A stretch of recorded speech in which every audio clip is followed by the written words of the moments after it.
Welcome everyone to another engaging session in the Working Group 1 Theory seminar series of the Cost Action of the K-Peritia. Dina and I are delighted to have you with us today for a crucial discussion on the cultural expertise in the Middle East delivered by Dina Hadad herself. Absolutely, Blazej. Thank you very much. Our collective exploration of cultural expertise has underscored its significance across different regions. And today's seminar brings a unique and essential perspective. The Middle East presents distinct conceptual and contextual challenges that shape how cultural expertise is understood and applied. That's right. This session explores the region's rich linguistic and cultural dimensions, which not only define its specific practices of cultural expertise, but also contribute to the broader theoretical frameworks that is indeed promising to extend within the work of the working group. By critically engaging with these rich regional aspects and practices, we can better grasp how cultural expertise functions in legal, political, and social contexts in the Middle East. Of course, one of the key aspects discussed is how cultural expertise navigates issues of translation and cross-border mobilities when applied in legal and policy settings. The Middle East, with its historical complexities and diverse social fabrics, offers a compelling case for examining the interplay between expertise, laws, and cultural knowledge. Exactly. This seminar encourages us to reflect on how cultural expertise can move towards praxis in the region, considering both its opportunities and challenges. We look forward to sharing a dynamic discussion that broadens our understanding and sparks new research collaborations. Thank you all for joining us today. We are excited to share our theoretical pursuits with you. So without further ado, let's dive into our discussion on cultural expertise in the Middle East. My presentation is going to provide some sort of reflections over conceptualization of the concept of cultural expertise within the context of the Middle East. And I'm going to approach that within three main examples that I have selected during my work, my research, and to elaborate on a number of other issues related to difficulty of conceptualization regarding the essential sort of theoretical framework and other aspects of implications. For that purpose, I have divided actually my seminar into a number of stages. The first stage is going to introduce my understanding or the stepping point with regard to what do we mean by cultural expertise and how does this really relate to the issue discussed within the area. Then I will elaborate a little bit more on the local context. I will read then cultural expertise within the context of the Arab Middle East, and look into three examples. One example of the three examples actually reflecting on normative legislative changes within the context of cultural expertise or the application of the cultural expertise. And thus we're talking about legalizing of cannabis in Lebanon, normative development, women rights in Syria, and some sort of eradication of specific penal code provisions within the context of United Arab Emirates. I'll end my presentation with some concluding remarks with regard to the application of the concept. The use of cultural knowledge is nothing novel actually in the study of law and other fields of humanities and social science. While social scientists involved in different sorts of activities and interpretations relating to cultural tools and knowledge, this was not visible until the theoretical framework of cultural expertise was introduced by Professor Holden in 2011. And what do we mean exactly by that? We mean the special knowledge that enables socio-legal scholars, or more generally speaking, cultural mediators, the so-called cultural brokers, to locate and describe relevant facts in the light of the particular backgrounds of the claimant and litigant and for the use of the court. Of course, while the definition seems to refer to the judicial context, a diverse ensemble of practices and instruments could be actually listed within the context of cultural expertise. This could really range from advisory roles in policymaking to expert witnesses, in cases involving indigenous people, members of diasporic communities, connection to migration, but also includes engagement with anthropologists and law practitioners, especially with regard to the interdependence and indivisibility of civil, political, economic, and social aspects of cultural rights and so on. This is in general the stepping stone for us to delve into the context of a particular reality like the Middle East. Epistemological choices actually in the Middle East remain in general similar to many others, limited and resentful to decolonization. The question of how and who could approve or create knowledge raises essentially the role of responsive critical methodology and pedagogy, since teaching, learning, and investigating go hand in hand in the pursuit of knowledge. In such multi-layered social reality, complex identities do actually flourish. It's quite common, or rather traditional, that in such a complex context that anthropologists call for decentralization of the law to make sure that such a specific relevant context is not missed. And so it remains discursively the reason behind the law role and the rationale. Thus, there was the need to read cultural expertise as a special knowledge that locates relevance and helps with the formation of rights and obligation within a legal framework that integrates culture and law at the legislative level. And this is particularly the focus of the examples I'm going to discuss further. It's going to be within normative context, within the legislative context, and it will further look into the possibility of applying this at the level of judicial. The reading of this knowledge within this particular reality makes it paramount to look beyond the speculative legal theory and examine the legal behavior within this practical, social, and historic framework.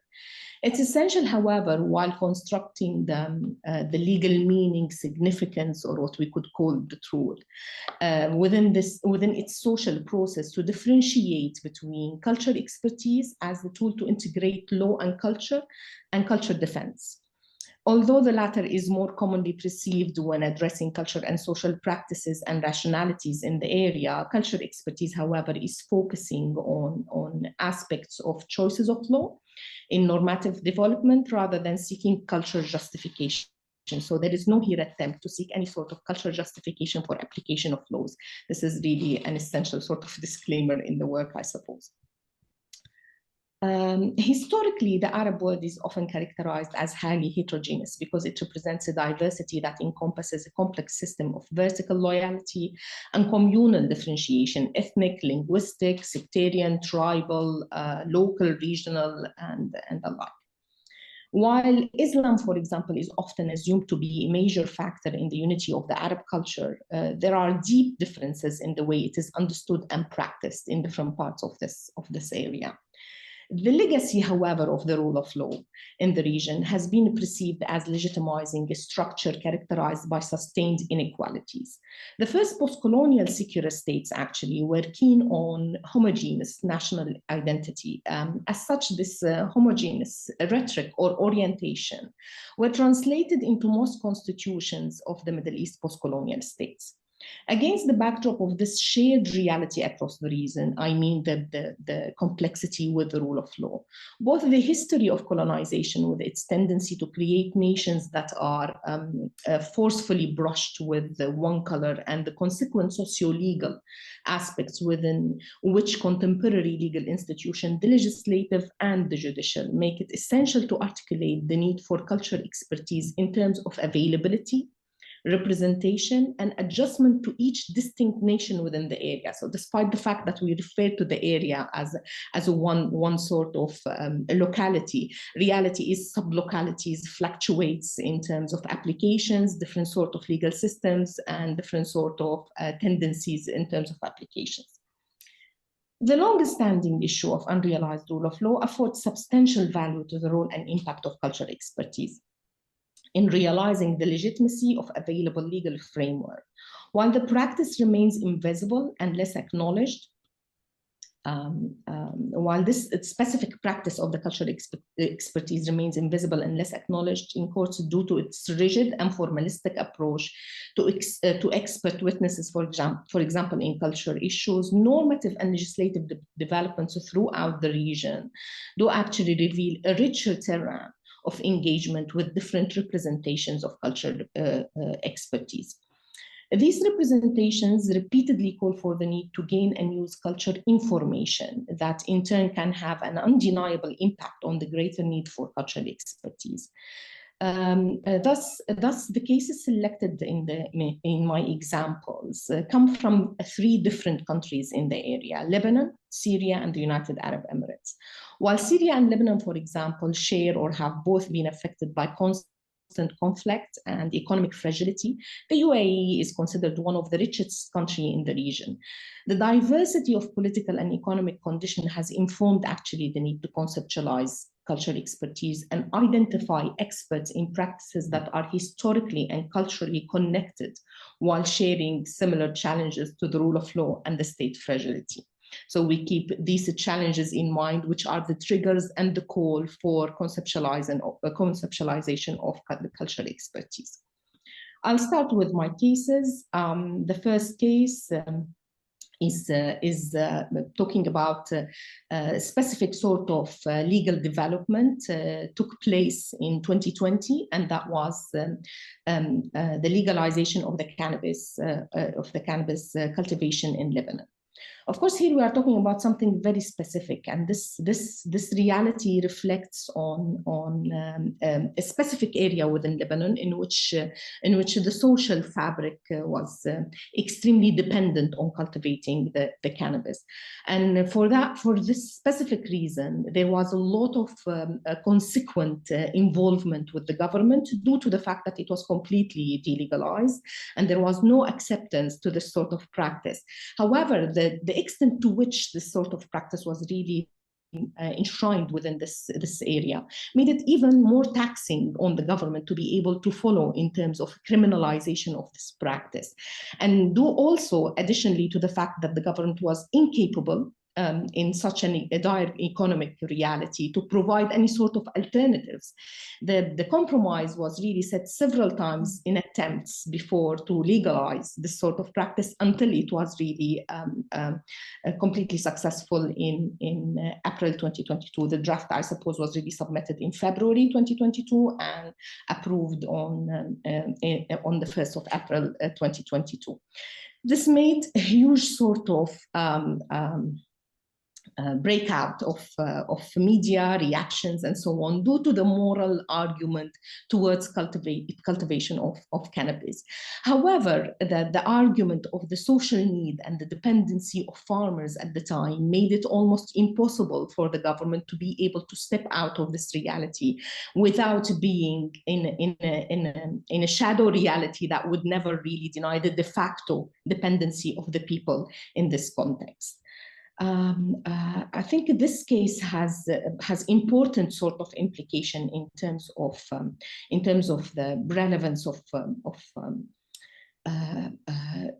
cultural expertise, the relation between the local culture, the lawmaking, and the functioning of the legal related mechanism. It shows that the efficacy of some established laws depends largely on their ability to accommodate local cultures and economic dependencies. In the context of lawmaking, cultural expertise then becomes a method and a technical tool of interpretation used by the court, or by an interpretation we mean this dissemination of culture sort of experts and so on, for the purpose of pursuing the achievement of the law and so on. I will move. This is really one single example that established for understanding, for normative interpretation of cultural expertise. Another example relates to the context in Syria. And in this context, I'm going to really elaborate a bit on the reality of women's rights. Here we are dealing with a complete different situation. We're dealing with a constitution that borrows some aspects in terms of translation from French and Belgian constitutions. It does really advocate a secular sort of state that does not provide much of space for differences despite the heterogeneous reality in the country.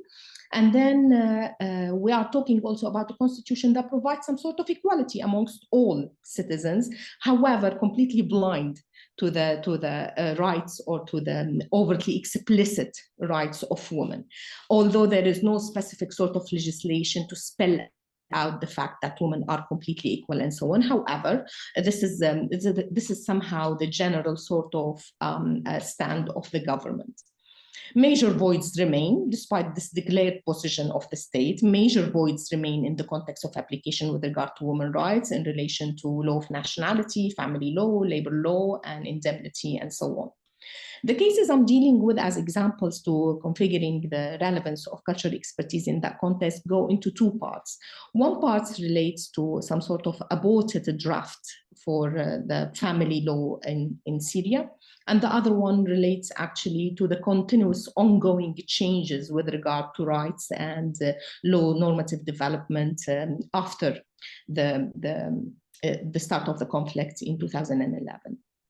In the first part, I'm referring particularly to specific sort of a draft that was proposed by a group of more religiously oriented non-governmental organization to make some sort of changes to family law. The language of the draft was very problematic. This triggered mainly the reaction of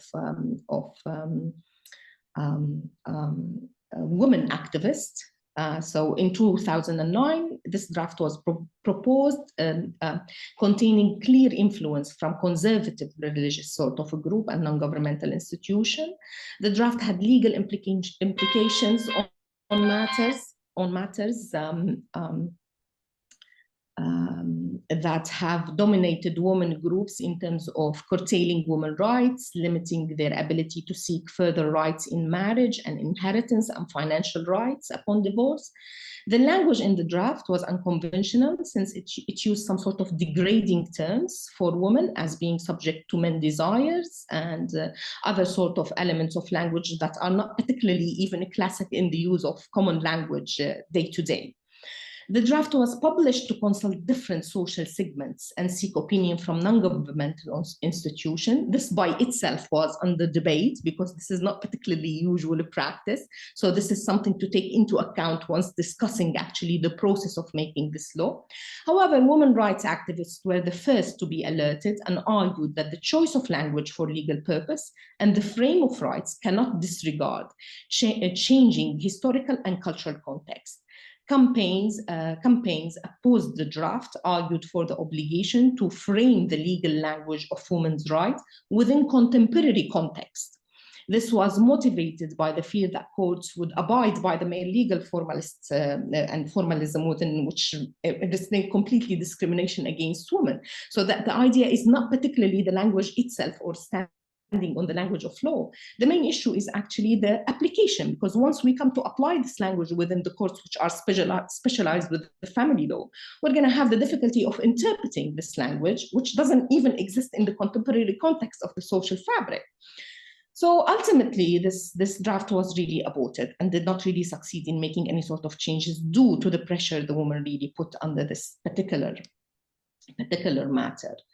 I mean, I think that this is very significant in the context of having specific cultural expertise in the lawmaking process. Women as minorities within the other minorities, because as I said, Syria is really heterogeneous reality that includes a number of different sort of segments of groups with different backgrounds and so on, but rather women are really under a specific sort of law, and yet they rejected completely the application of a specific sort of terms and implementation within the court context. This specific sort of relevance to cultural expertise historically, despite the argument that there were different political orientations and purposes within the context of publishing this draft, seeking reactions from women and secular groups within the society, yet this is an enough sort of example to provide mounting social and parliamentary criticism eventually. And there was the decision against the proposed draft in general.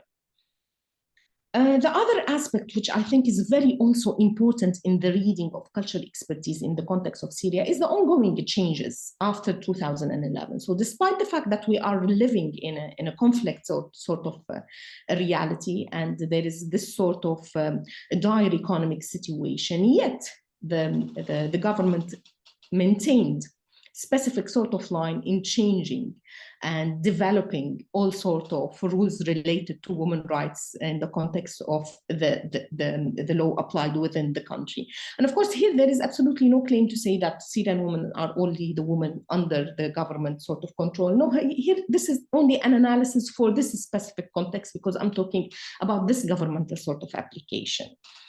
I think both cases in tandem are very, very separately and in tandem are very, very important, because they provide significant sort of relevance and characterization of multiplicit sort of application of laws, and the use of the cultural expertise as a tool to better understand legal sort of developments and normative development within the country. That's to that end the issue relevant to the case of Syria. I picked a third case actually in that context, which I found very interesting. And I think it's related more to state and identity identity building within the specific sort of legal context. And this is really the case in the United Arab Emirates. In 2020, there was actually new changes to the penal law. And these changes provided some sort of revolutionary alterations in the context of application of the country. I mean, for some it might not make a lot of difference, but